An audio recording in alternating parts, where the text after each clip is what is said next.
नमस्कार दोस्तों, प्रतिभा मलिक एक बार फिर से आपके सामने। इस बार लेकर आई हूँ मैं आपके सामने मालदीव्स वाला मुद्दा। कई दिन से ये सोशल मीडिया पे बहुत ट्रेंडिंग हो रहा है। एंड हो भी क्यों ना, क्योंकि मालदीव्स जैसे कंट्री ने मतलब बहुत ही छोटा कंट्री है इकोनॉमी वाइज भी एंड जोग्राफिकल बाउंड्रीज वाइज भी, इतना कुछ कह दिया इंडिया के खिलाफ और इंडिया चुप बैठे, ऐसा कभी हो नहीं सकता। एक बात यहाँ पे आपको बता दो, इंडिया की जो सोशल मीडिया पॉपुलेशन है वर्ल्ड में सबसे ज़्यादा है। ऑब्वियसली चाइना की पॉपुलेशन सबसे ज़्यादा है, बट चाइना वाले लोग जो हैं वो इंटरनेशनल सोशल मीडिया पे है नहीं, तो उस लिहाज से इंडिया का सोशल मीडिया पॉपुलेशन वर्ल्ड में नंबर 1 है। और जब ये पूरा का पूरा मालदीव्स वाला मुद्दा हुआ और जब मालदीव्स ने इंडिया का मजाक उड़ाया, इंडिया के प्राइम मिनिस्टर का मजाक उड़ाया, तब ऑब्वियसली इतनी बड़ी सोशल मीडिया पॉपुलेशन ने एकदम से मालदीव्स को बॉयकॉट कर दिया। उसके बहुत सारे रिपरकशंस हुए, प्रॉब्लम्स हुए मालदीव्स को। क्या क्या प्रॉब्लम्स हुए, चलिए डिटेल में बात करते हैं। शुरू से आपको बताती हूँ मैं हुआ क्या था। शुरू में हुआ क्या कि 4 जनवरी को ना प्राइम मिनिस्टर मोदी जी ने लक्षद्वीप जाकर अपने कुछ फोटोज़ और वीडियोज़ रिलीज़ किए अपने इंस्टाग्राम पे, अपने एक्स अकाउंट पर। बहुत ही खूबसूरत वीडियोज़ थे, फोटोज़ थे, ब्रेथ टेकिंग व्यूज़ थे। सबको लगा रहे ये कहाँ घूम रहे हैं मोदी जी, पर पता चला रहे ये तो अपने ही इंडिया में है, तो ये तो लक्षद्वीप है, जो कि इतना ज़्यादा खूबसूरत था। अब उन्होंने मालदीव्स का कहीं पे हिंट भी नहीं दिया था, बट क्योंकि मालदीव्स वाले लोग थोड़े ऑलरेडी ऑफेंडेड है इंडिया से, वो उनका थोड़ा कुछ तो पॉलिटिकल प्रॉब्लम चल रहा है। But whatever is the political problem, whatever your frustrations are, आपकी जो भी प्रॉब्लम्स हैं, आप वर्ल्ड के सबसे बड़ी डेमोक्रेसी के प्राइम मिनिस्टर को पपेट नहीं बोल सकते। ऑब्वियसली मतलब ये एक मेजर ब्लंडर है। यही नहीं रुके, एक मिनिस्टर ने जहाँ पे उनको पपेट बोला, उनके पीछे 3 मिनिस्टर और आ गए अपनी बहती गंगा में हाथ धोने के लिए। चलो अब गालियाँ दे ही रहे तो हम भी साथ में गालियाँ दे देते हैं। वो सोचा नहीं उन्होंने एक बार भी कि इसका रिजल्ट क्या होने वाला है, कि शायद इस गाली के 2 दिन बाद आप सस्पेंड किए जाने वाले हो। उन लोगों ने भी इंडियंस को अनकल्चर्ड बोल दिया कि अच्छा लक्षद्वीप को हमारे मुकाबले में खड़े कर रहे हो, कौन जाएगा लक्षद्वीप में स्मेल आएगी, काहे का टूरिज्म लक्षद्वीप में। तो इतने रेसिस्ट, इतने गंदे, इतने भद्दे रिमार्क्स जो थे वो उन्होंने इंडिया के खिलाफ करने चालू कर दिए। ऑब्वियसली ने इस चीज़ को हल्के में नहीं लिया और शुरू हो गई एक सोशल मीडिया की वॉर। उस वॉर में क्या हुआ, फिर इंडिया के जो दिग्गज सेलिब्रिटीज़ है जो अक्सर मालदीव जाया करते हैं, हाँ हम उनकी एयरपोर्ट पे अच्छी खासी फोटोज़ देखते हैं, अक्षय कुमार, सलमान खान, सचिन तेंदुलकर, जॉन इब्राहिम और बहुत सारे लोग, उन्होंने बॉयकॉट मालदीव्स के नाम से अपना मूवमेंट चालू कर दिया। अब इस मूवमेंट से हुआ क्या कि मालदीव्स में ऑलरेडी जो लोगों के हॉलीडेज़ प्लान कर रखे थे, करीब 8000 होटल बुकिंग्स कैंसिल हो गई, करीब 3000 के करीब फ्लाइट टिकट्स कैंसिल हो गई हैं। तो मालदीव्स की इकोनॉमी पे एक ठीक ठाक सा असर दिखाई देने लगा उनको। अब मालदीव्स में इस चीज़ का क्या असर हुआ कि जो मालदीव्स के जो होटल्स के ओनर्स हैं, उनको लगा कि हमारे तो काम धंधे पे लात लग रही है, ये कुछ तो बेवकूफ़ से पॉलिटिशियंस ने जाके कुछ भी बोल दिया और यहाँ पे हम नॉर्मल लोगों की, ऑब्वियसली वो भी हमारी आपकी तरह एक नॉर्मल लोग हैं जो अपना बिजनेस कर रहे हैं, और बेवकूफ़ पॉलिटिशियंस की वजह से उनके काम पे इफेक्ट आ रहा था। तो उन्होंने भी अपने देश में भी कैंपेनिंग चालू कर दिया कि नहीं ये गलत हो रहा है हमारे साथ, ये मिनिस्टर्स ने गलत किया है, गलत बोला है, माफ़ी मांगी जाए।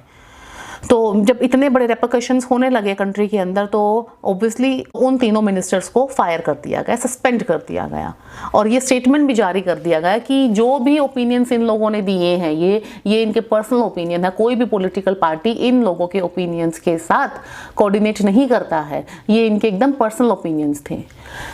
तो वो तीनों का तीनों सस्पेंड हो गए और एक पॉलिटिकल स्टेटमेंट भी जारी कर दिया गया। बट इससे जो भी हार्म होना था, जो भी प्रॉब्लम्स होनी थी वो हो चुकी थी, ये इतनी जल्दी आग बुझने वाली नहीं थी। साथ ही साथ में प्राइम मिनिस्टर जी ने एक बहुत अच्छा हिंट भी कर दिया था कि अब मालदीव जाने की ज़रूरत नहीं है, वी ऑलरेडी हैव लक्षद्वीप। और जैसे ही प्राइम मिनिस्टर ने लक्षद्वीप को थोड़ा प्रमोट किया, एक ताज होटल ग्रुप्स ने भी वहाँ पर अनाउंस कर दिया कि हम भी वहाँ पर लग्जरी रिजॉर्ट्स बना रहे हैं। सो एक छोटी सी स्पार्क की ज़रूरत थी और अपने लक्षद्वीप को चमकने के लिए। That is brilliant obviously. पर अब ये सब हुआ क्यों, एक छोटी सी हिस्ट्री है इसके पीछे, मैं आपको बताती हूँ। करीब 2020 से ना मालदीव्स में इंडिया आउट नाम का एक कैंपेन चल रहा था, जिसमें कि वो जो भी इंडिया के सोल्जर्स हैं जो कि मालदीव्स में हैं, उन लोगों को वो बाहर निकाल रहे थे, उन लोगों को बाहर भेज रहे थे। टूरिस्ट को उन्होंने आज तक कुछ नहीं बोला, क्योंकि ऑब्वियसली टूरिस्ट जो है एक बहुत बड़ा अमाउंट ऑफ इनकम लेके आते हैं। इनफैक्ट 23 का जो डेटा है वो ये कहता है कि मालदीव में सबसे ज़्यादा घूमने वाले जो लोग थे वो इंडियंस थे। Second number was Russia, first number was India. And Maldives का जो इकोनॉमी है वो 25% जो उनका इकोनॉमी है वो डिपेंड करता है टूरिज्म पे। और उस 25% जो है उनका इकोनॉमी, जितना भी है वो 25%, उसका 60%, मोर देन हाफ पैसा इंडिया से आ रहा था, तो ऑब्वियसली वो इंडिया आउट के कैंपेन में क्यों ही बोलेंगे इंडियन टूरिस्ट को। मतलब ये तो पेट पे लात मारने वाली बात थी ना, वो उन्होंने अभी तक नहीं की थी। पर क्योंकि अभी एक दो मिनिस्टर्स ने प्राइम मिनिस्टर मोदी के खिलाफ बोला किसी वो इजराइल वाले चक्कर में, उन लोगों ने अपना कुछ और भी चालू कर दिया, which was very very wrong. Obviously अपना ही नुकसान हुआ है, इंडिया का तो इसमें कुछ नुकसान नहीं हुआ है। India as a nation united होकर सामने आया है। प्लस सबसे बड़ी बात ये कि अपने टूरिज्म को प्रमोशन मिल गया इस सब के चक्कर में। मालदीव्स के रिप्लेसमेंट में हमारे पास लक्षद्वीप है, अंडमान निकोबार है, पौंडीचेरी है, जो कि उतने ही खूबसूरत, उतने ही सेक्लूडेड और उतने ही ब्यूटीफुल बीचेस हैं उन पे। तो यहाँ पे बात ये आती है कि ये बात हमको पहले क्यों नहीं पता थी। वो तो पहले भी यहीं थे ना, इंडिया में ही थे, कुछ नए थोड़ी ना प्रकट हो गए कहीं से। मोदी जी ने प्रकट थोड़ी ना किया है उनको, बस प्रमोट ही तो किया है। पहले लोग क्यों नहीं जा रहे थे वहां पे? एक रीजन है क्योंकि we blindly follow the celebrity culture. Celebrities जहां जा रहे हैं हम भी वहीं जाएंगे। अब क्योंकि मालदीव जाना is like too cool, too much in fashion, तो हम भी मालदीव जा रहे हैं। अब देखो सेलिब्रिटीज का ना एक छोटा सा पेज होता है जब भी वो घूमने जाते हैं। उनका पेज ये होता है कि the first and foremost thing they want whenever they want to travel is the safety and security and privacy. और कोई भी अगर सेलिब्रिटी है उसको अपनी कंट्री में ये सब चीजें मिलनी बहुत मुश्किल है, चाहे वो यूएस हो, यूके हो, कनाडा हो। तो हर जगह के जो पब्लिक फिगर्स होते हैं, जो सेलिब्रिटीज होते हैं, वो अपने कंट्री से बाहर ही घूमने जाते हैं, क्योंकि अपनी कंट्री में सब लोग उनको जानते हैं और उनको थोड़ा प्राइवेट टाइम चाहिए होता है। तो उनका सीधा सा लॉजिक होता है, आज उन्होंने मालदीव्स को डिच कर दिया, वेरी गुड अपने कंट्री के लिए, पर वो कल कुछ और पकड़ लेंगे। इंडिया में वो अभी भी कम ही ट्रेवल करेंगे क्योंकि ऑब्वियसली ये वाले कंसर्न्स हैं उनके लिए। हम आप जैसे नॉर्मल लोगों के लिए, चाहे हम पैसे वाले भी क्यों ना हो, हम लोगों को कोई खास पहचानता नहीं है। तो हम लोगों को सेफ्टी, सिक्योरिटी, प्रिवेसी वाला इशू नहीं है अपने ही कंट्री में। तो हम लोग अपने ही कंट्री में पहले क्यों ना घूमें? आई वंडर वाई के नाम पे दुबई ही क्यों जाना है, राजस्थान क्यों नहीं जाना है? बीचेस के नाम पे हमेशा थाईलैंड और मालदीव्स और मॉरिशस ही क्यों जाना है? मेरा ये बहुत पहले से डिसाइडेड था कि पहले मैं पूरा इंडिया घूमूंगी and then only I will travel foreign countries, क्योंकि इंडिया में इतना कुछ है घूमने को, इतना कुछ है। मतलब from north, if you see the north side of the India you will see the mountains, beautiful mountains. In fact जो लेह लद्दाख है वहाँ पे तो आपको स्नो और आइस क्लैड माउंटेन्स और वो सब मिल जाए। ईस्ट में जाएंगे तो आपको रेन फॉरेस्ट और वाटरफॉल्स और बहुत बहुत कुछ मिल जाएगा। ईस्ट वाली ब्यूटी तो इतनी ज़्यादा अनएक्सप्लोर्ड है, अभी भी आधे लोगों को ये पता ही नहीं है कि वो जो ईस्ट के सिटीज़ के नाम है वो इंडिया में ही है क्या। मतलब वो मूवीज़ में देख के ऐसा लगता है कि बाहर के सिटीज़ हैं, पर एक्चुअली पता चलता है कि वो इंडिया के ही हैं।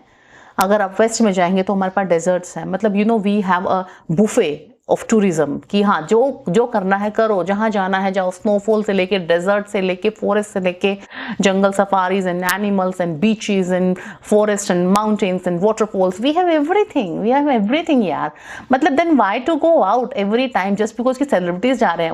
उनका पॉइंट ऑफ व्यू ही अलग है और पैसा उन लोगों के लिए मायने रखता ही नहीं है। पैसा पानी की तरह बहाते हैं। Safety, security, privacy comes first. हम लोगों के लिए पैसा कम्स फर्स्ट, हॉलिडे का एक्सपीरियंस कम्स सेकंड। कि हाँ पहले तो एक बजट में होना चाहिए, फिर एक ब्यूटीफुल हॉलिडे एक्सपीरियंस होना चाहिए, और यही सब चीज़ें अगर हमको इंडिया में मिल जाएंगी, कोई वीज़ा की फॉर्मेलिटीज़ नहीं, कोई टेंशन नहीं, कोई इतना लंबा ट्रैवल नहीं, कोई फ्लाइट ट्रैवल नहीं। फ्लाइट ट्रैवल्स दूर से बहुत अच्छे लगते हैं पर इन रियल बहुत नोजिया और बहुत प्रॉब्लमेटिक फ्लाइट ट्रैवल्स होता है।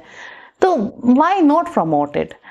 सो मेरा तो इस पूरे सिचुएशन से यही टेक अवे था कि ये जो भी हुआ कहीं ना कहीं अच्छे के लिए ही हुआ, और शायद इंडियंस को एक मैसेज जाएगा कि सेलिब्रिटी कल्चर को ब्लाइंडली फॉलो करके अपना पैसा वेस्ट मत करो। इंडिया में बहुत कुछ है देखने का। और वो जो 8,000 होटल बुकिंग कैंसिल हुई है और वो जो टिकट्स कैंसिल हुई हैं, वो लोग भी तो कहीं ना कहीं जाएंगे ही ना। मतलब जिसको घूमना है उसको तो घूमना है। तो आई होप वो सब लोग जिन्होंने वो टिकट वगैरह कैंसिल कराई हैं, होटल बुकिंग्स कैंसिल कराई हैं, I hope and I wish वो लोग इंडिया में ही घूमें। अगला जो भी ट्रिप प्लान करें इंडिया में ही करें। इंडिया का टूरिज्म भी सपोर्ट होगा, इंडिया का इकोनॉमी भी सपोर्ट होगा, और आपको भी देखने को मिलेगा कि आपका कंट्री कितना ब्यूटीफुल है, और आपको भी एक सेंस ऑफ प्राइड आएगा अपने कंट्री पे। ये मेरा टेक अवे था। आई होप आपको ये वीडियो अच्छा लगा हो। मिलती हूँ आपसे मैं नेक्स्ट वीडियो में। तब तक के लिए बने रहिए और लाइक, शेयर, सब्सक्राइब करना मत भूलिए। नमस्कार। प्रतिभा मलिक।